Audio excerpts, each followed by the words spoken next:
Le 15 septembre dernier, s'est tenue à la librairie Bulle de Salon la soirée de lancement pour la théorie du chaos de Mathieu Rennes. L'occasion pour lui de rencontrer ses premiers fans de son œuvre typée manga, la théorie du chaos, avec pas moins de 5 heures de dédicaces et plus de 50 personnes venues le voir. Un véritable succès. Sa performance a d'ailleurs été saluée tout comme l'organisation de la soirée. Enfin bref, place à l'interview.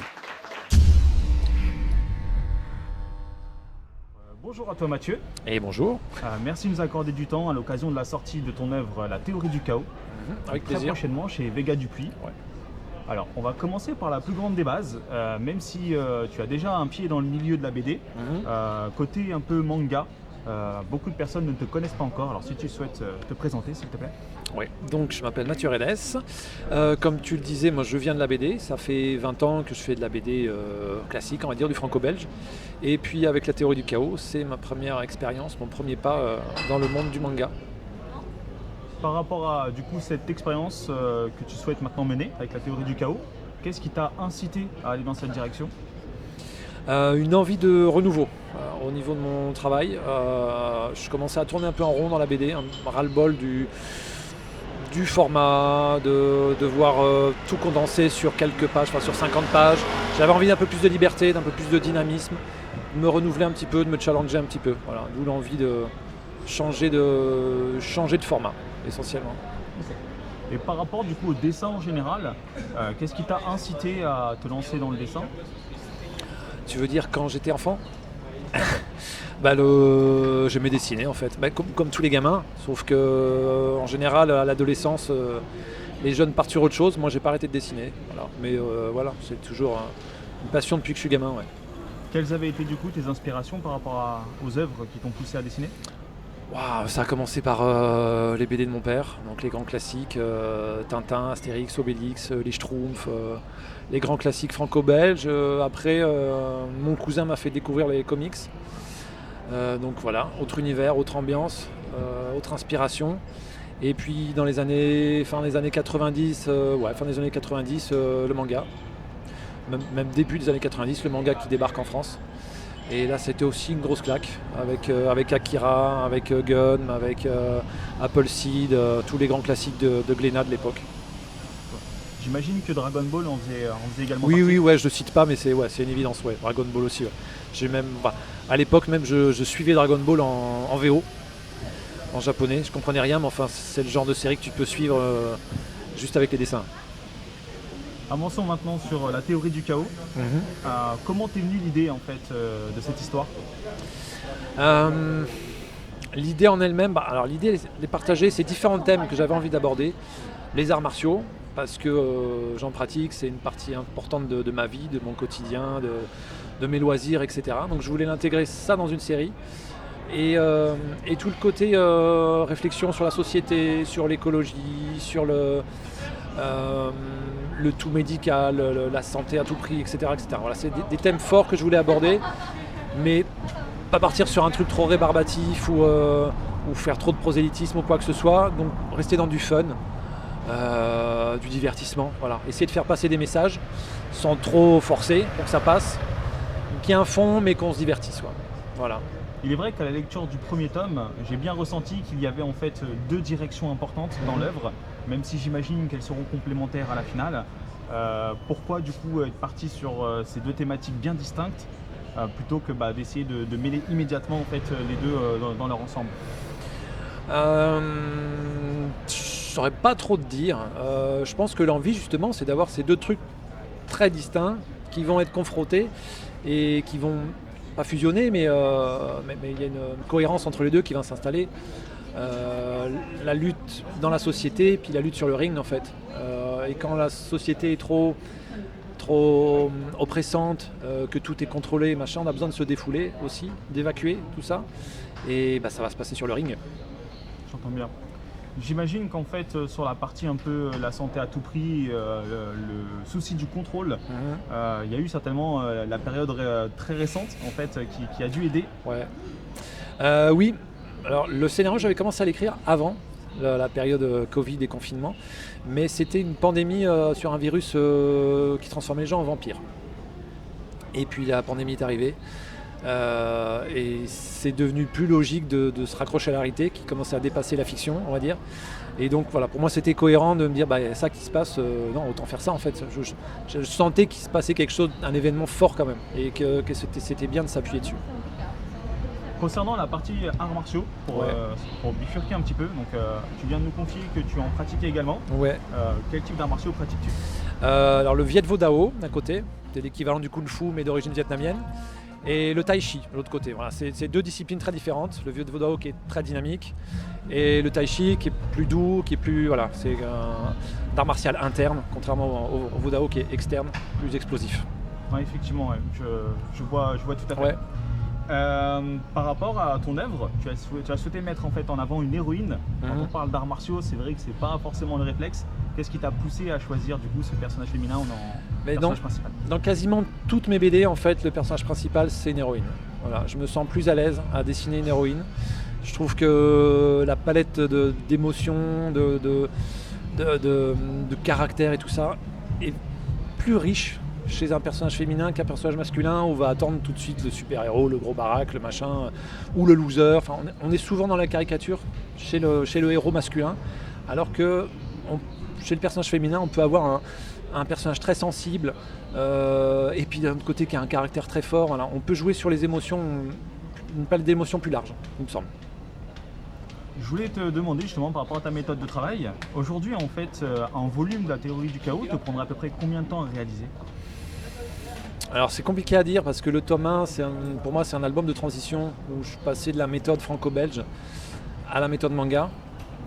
Donc il a fallu que je réapprenne un petit peu à travailler, puisque dans le franco-belge on est très dans le souci du détail, il faut charger la page, il faut beaucoup de cases, il faut beaucoup de décors, etc. Le manga c'est pas l'opposé mais presque, il faut simplifier à l'extrême mais rester hyper efficace, ce qui est très compliqué. Donc le tome 1 m'a pris beaucoup de temps, 1 an et demi à peu près, et j'espère bien que le tome 2 sera plus rapide à réaliser. Je l'ai bien ressenti de toute façon en lisant le premier tome, qu'il y avait énormément ce souci du détail. On le voit dans chacune des cases. C'est vrai que dans le manga, les décors ne sont pas toujours aussi détaillés, les personnages parfois sont aussi un peu moins détaillés. Donc là on est vraiment sur chaque case représente presque une petite illustration. Ouais. Donc, ce que tu viens de m'expliquer, si j'ai bien compris, c'est au fur et à mesure de ce tome justement que tu as commencé à travailler sur cette efficacité, alléger, cette optimisation. Alléger et c'est ça, rechercher l'efficacité par la simplification en fait.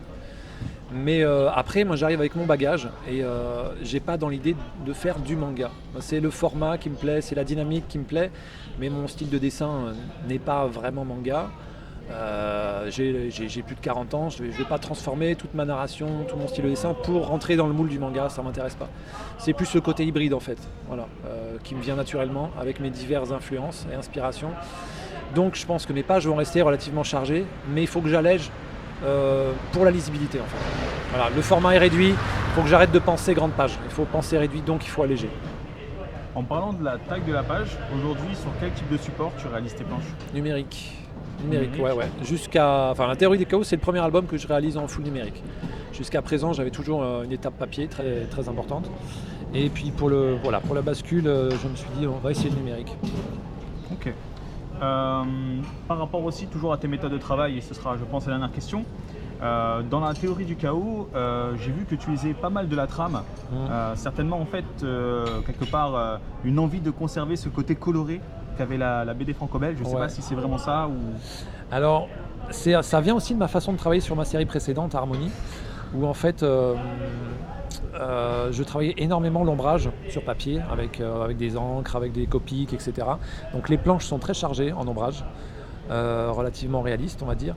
Et quand je suis passé sur la théorie du chaos, j'ai eu, bonne ou mauvaise idée, j'en sais rien, peut-être mauvaise quand même, de rester dans cette volonté de mettre beaucoup d'ambiance. Donc du coup beaucoup de trames, voilà, qui s'allègent au fur et à mesure de l'avancement sur l'album, où je comprends des trucs petit à petit, voilà. En fait c'est surtout ça, c'est qu'en arrivant dans ce format là, j'ai un peu réappris mon métier en fait. Il a fallu que je perde mes automatismes d'auteur de BD franco-belge et que je me mette dans la peau du mangaka qui doit aller à l'essentiel, être efficace et pas en rajouter des caisses. Il faut rester lisible à fond, la priorité, c'est la lisibilité. L'univers de la théorie du chaos a l'air assez riche. Du coup, c'est une œuvre qui devrait pour toi se situer autour d'un nombre de tomes qui devrait équivaloir à... Honnêtement, j'en ai aucune idée. J'ai pas d'objectif précis. Je viens finir d'écrire le scénario du tome 2 qui ouvre sur un tome 3. Donc je vais dire que pour l'instant, il y aura au moins 3 tomes. Voilà. Si je comprends bien, l'histoire se développe au fur et à mesure que les personnages prennent de la place et Ouais. que l'intrigue... J'aime bien avance. faire ça. C'est ce que j'avais fait aussi dans ma série précédente, Harmonie. C'est mettre en place les personnages, le contexte, lancer l'histoire et après je me laisse un petit peu porter. Voilà. Il y a un moment donné en fait où tout ce qui a été mis en place prend le dessus sur ma volonté presque et je me laisse un peu guider. J'oriente des fois les trucs quand même parce qu'il faut que ça reste cohérent, mais je me prive pas d'avoir tout d'un coup une idée sur un truc et de le développer en cours d'album. C'est l'avantage d'être tout seul et de ne pas avoir un scénariste avec qui il faut échanger, discuter, tout ça. Quand tu es tout seul, ça t'offre cette liberté. Alors c'est aussi une contrainte parce qu'il faut savoir se canaliser soi-même, mais la liberté de se dire à un moment donné, j'avais pas prévu ça, mais je pense que c'est une bonne idée, on va quand même prendre ce chemin-là. Voilà. Au niveau de ton orientation manga, pourquoi avoir choisi Vega Dupuis pour justement le mettre en commercialisation, donc l'éditer? Ouais, tout simplement parce que moi je suis auteur depuis presque 15 ans. J'avais décidé de quitter Dupuis pour faire mon manga en solo de mon côté. Et puis entre-temps, Dupuis a racheté Vega, ils ont monté cette collection de mangas.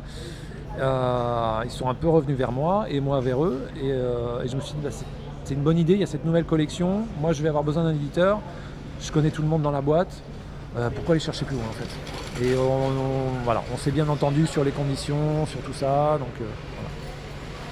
Dans la 4e de couverture, tu parles justement d'essayer de créer une passerelle entre les deux genres, les deux médias qui sont le manga et la BD. Ouais.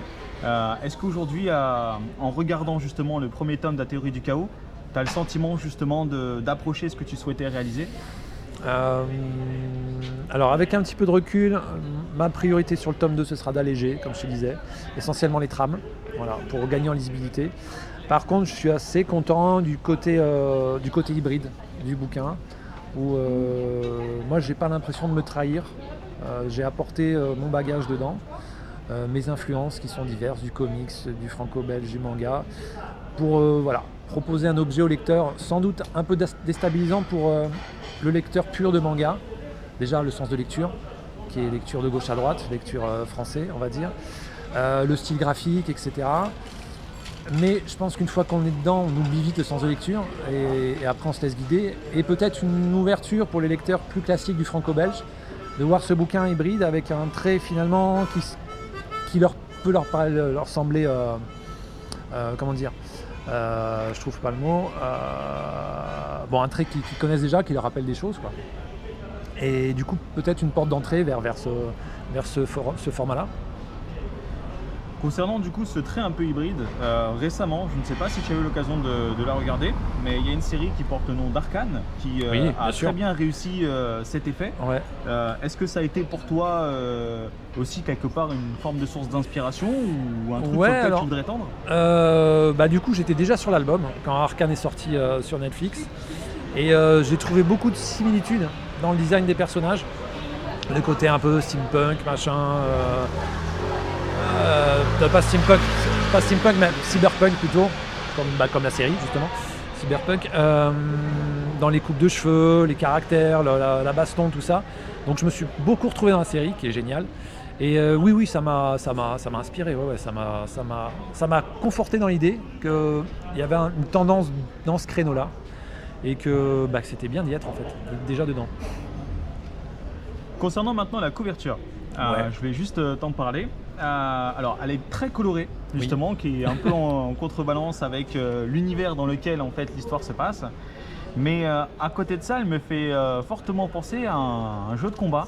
C'est un jeu de beat'em all à l'ancienne. Ouais. Je pense à Street of Rage 4. Ok, ouais. En termes de design. Est-ce que du coup, c'est un peu vers ce type d'idée que tu tendais à aller? Alors pas forcément Street of Rage, mais assez influencé des jeux de baston. Des Tekken, des Street Fighter, tout ce qui a été fait après sur Neo Geo et tout ça. J'aime beaucoup cet univers-là. Quand j'étais gamin, je jouais essentiellement aux jeux de baston. parce que tu as toujours des personnages de dingue, des super designs, voilà. Donc il y a pas mal de références dans le bouquin à ça. Ouais. Pour revenir une dernière fois à la fabrication, tu nous avais, je l'ai constaté et tu nous l'as confirmé, il sera dans le sens de lecture français. Ouais. Pourquoi avoir choisi ça et pas plutôt s'orienter sur le sens de lecture japonais? On va dire original parce que ce n'est pas le cas. Par rapport à cette œuvre qui justement tendait un peu plus vers le secteur manga. Ouais, en fait, comme je te disais, moi ça fait 20 ans que je fais de la BD, que je raconte des histoires de gauche à droite. Donc ma façon de raconter, d'écrire, de dessiner, c'est de gauche à droite. Donc pour moi c'était tout naturel de rester dans ce sens-là. Il y avait déjà eu la série Last Man qui avait montré qu'on pouvait faire un manga hybride, même si encore graphiquement c'est encore plus loin du manga je pense, mais raconter ça de gauche à droite et que ce soit tout à fait cohérent. Donc voilà, pour moi c'était tout naturel. On en a effectivement discuté avec l'éditeur, mais très tard.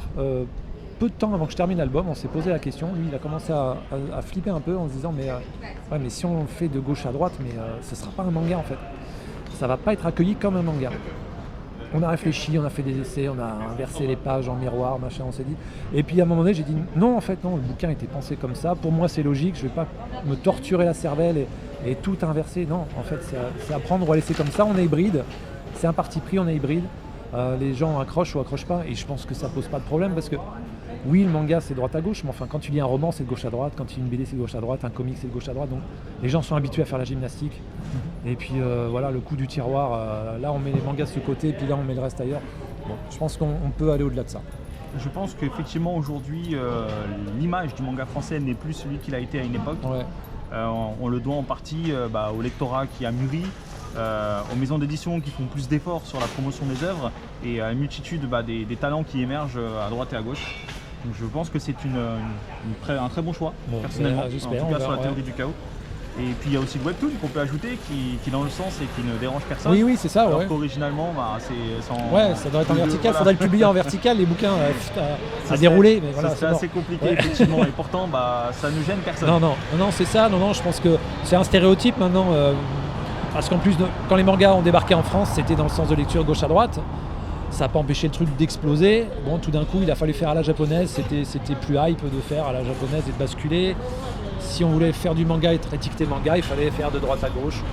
Donc je pense que maintenant, voilà, c'est plus aussi vrai qu'avant. Du coup, on verra bien. Tout à fait. Est-ce que tu aurais une anecdote sur le projet à nous partager? Anecdote, oui. Justement.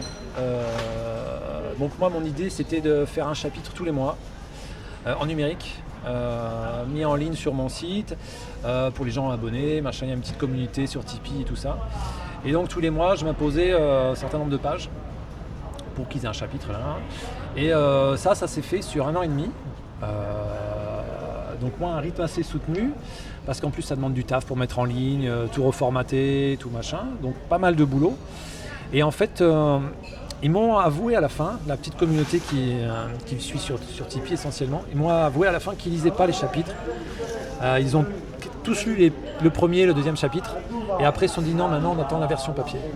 Donc je me suis foutu une pression de malade pendant 1 an et demi à ce qui est vraiment le chapitre en temps voulu, en numérique et tout, alors qu'en fait non, les gens attendaient la version papier. Donc c'est pour ça que je me suis dit pour le tome 2, je ne vais pas me mettre cette pression de malade. Les chapitres arriveront quand ils arriveront, en numérique toujours. Mais voilà, en fait, le lectorat français aime le papier. Il a bien raison, moi je comprends, je ne peux pas leur vouloir, moi c'est pareil, je préfère le papier. Donc je pense que le bouquin papier a encore un avenir. On a eu peur du numérique à un moment donné, on s'est dit ça va tuer le livre, machin, mais non, pas du tout. Alors, pour le coup, c'est un peu hors interview, mais tant que le numérique aura ce coût, il n'y aura aucune chance qu'il écrase le papier. Non. Donc on pourra discuter de ça. Non. Ok, c'est super. Donc on va poser une petite question qu'on pose à tout le monde, qui est complètement atypique, qui n'a rien à voir. Si tu étais un animal, tu serais quoi? Un loup. Un loup? Un loup. Pour quelle raison du coup? Le côté canidé. J'adore les chiens, voilà, j'ai 3 chiens, j'adore les chiens. Et le loup, toutes les légendes qu'il y a autour, le côté solitaire, l'animal qui fait peur, mais qui en fait n'est pas plus dangereux que n'importe quel animal sauvage. Enfin, toute la mythologie autour du loup, moi, ça me fascine et je trouve ça magnifique. Le loup, la façon dont il te regarde, il te jauge, il te tourne autour, tu sais qu'il est toujours en train de te surveiller et qu'au moindre faux pas, il va te recadrer, quoi. As-tu un mot pour la fin de cette interview? Alors un mot pour toi notamment et tous ceux qui dans le monde du manga français, on va dire, il y a une communauté très bienveillante qui m'a accueilli alors que moi je viens de la BD et j'avais aucune idée de l'existence de cette communauté autour du manga français. Et tout d'un coup, je me suis retrouvé embarqué là-dedans, notamment essentiellement par JD, par le manga, qui a pas mal partagé mon boulot sur les réseaux et auprès de cette communauté. Et j'étais honnêtement sur le cul de voir à quel point il y avait cette bienveillance que je n'ai pas connaissance d'avoir vécu dans le monde de la BD, en fait. Autant au niveau des auteurs que des lecteurs, en fait. Dans la BD, il y a maintenant un côté un petit peu très... quand tu vas en festival, c'est beaucoup de collectionneurs qui viennent pour la dédicace. Et voilà. Hier, la soirée de lancement à la librairie, j'ai discuté avec tout le monde. Tout le monde avait quelque chose à dire, même s'ils n'avaient pas lu le bouquin. Tout le monde avait quelque chose à me dire sur le projet, sur moi, ou pas, ou sur eux. Enfin, j'ai vachement échangé beaucoup plus que dans le milieu de la bande dessinée classique. Donc ouais, pour l'instant c'est ce truc-là qui me motive vraiment à aller plus loin là-dedans. Ouais. Je te remercie Mathieu pour ce petit moment d'échange. Mais avec plaisir. Donc j'invite tout le monde à découvrir la théorie du chaos, qui d'ailleurs porte bien son nom parce qu'elle est le sens est double. Ouais. Donc vous découvrirez tout ça à la lecture de ce magnifique tome qui paraît dès semaine prochaine. Ouais. Donc certainement le jour de la sortie de l'interview si je travaille bien. Ok, super. Merci à toi. Merci beaucoup.